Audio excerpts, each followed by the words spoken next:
Fat loss is not always read as progress.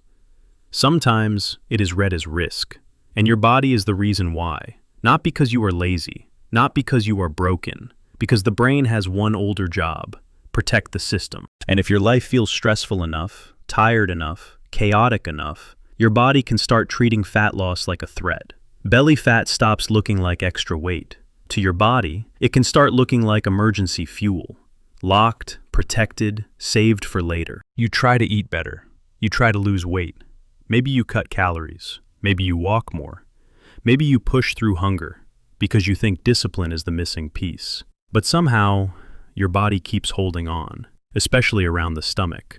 You walk to the fridge at 11:17 at night. You did everything right all week. Chicken, salad, steps, no snacks. But work was brutal, sleep was short, your phone never stopped, and now you were standing there, staring at the fridge like something inside you has taken over. That moment is not random, it is a signal. You wake up tired, cravings get louder, energy crashes faster, stress feels heavier, and eventually, it starts to feel like your own body is working against you. Most people think the problem is willpower, but your body may be responding to something much deeper. And once you see what it is, fat loss starts looking completely different. To be clear, calories still matter. Fat loss still requires the body to use more energy than it takes in over time. That part does not disappear.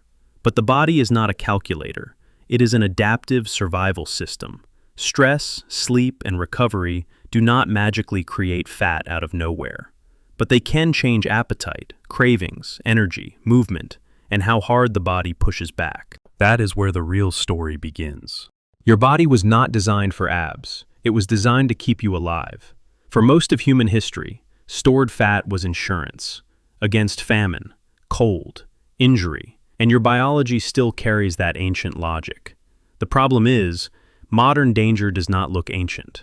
No predator in the room, no winter famine, but your nervous system still reacts to unstable signals: poor sleep, financial pressure, constant notifications, mental overload, aggressive dieting. To your conscious mind, normal life. To the older parts of your brain, the environment is becoming unsafe. And that is where the conflict begins.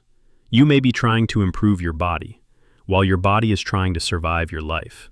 This is the first hidden mechanism, the survival signal. A signal that tells the body, life is not stable enough to spend freely. Deep inside the brain, a threat detection system scans constantly, not with words, with patterns. How did you sleep? Are you recovering? Are you safe? When the answer feels like yes, hunger is calmer, recovery works, fat loss becomes more biologically acceptable. But when the answer feels like no, something older wakes up. Emergency chemistry rises: cortisol, adrenaline, blood sugar. Useful short term. But if the system never fully shuts off, the body begins living as if the threat is not a moment, it is the environment. This is the second mechanism, the emergency lock. The body starts acting more protective with energy. Hunger gets louder, cravings get sharper, sleep gets worse, and the deficit you thought you were holding becomes harder to hold. And the person thinks, I need to push harder. But the body hears, the environment is getting worse. You know this loop. Monday, you start strict. By Wednesday, you are tired. By Friday, every craving feels louder. And by Sunday, you are not even sure where the plan disappeared. Then Monday comes, and you try to fix it by pushing harder. Same body, same alarm. The harder you attack the body, the more defensive the system can become. And here is what most people miss. Stored fat starts looking different to the body. Not useless weight, not a mistake. Backup survival energy, a biological reserve. You see frustration, it sees reserve. This is why just eat less can be incomplete. Because the body also reacts to the story your life keeps telling it. No sleep, no calm, no recovery, too much pressure. The body may stop hearing fat loss. It may start hearing survival pressure. Most people think fat loss is only about food. But one of the strongest safety signals in the human body is recovery.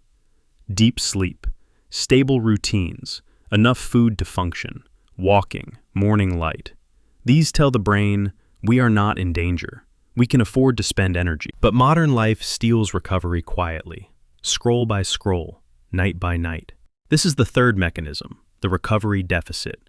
The body is awake, but not restored, sleeping, but not recovering deeply enough. And this is not just a mood problem.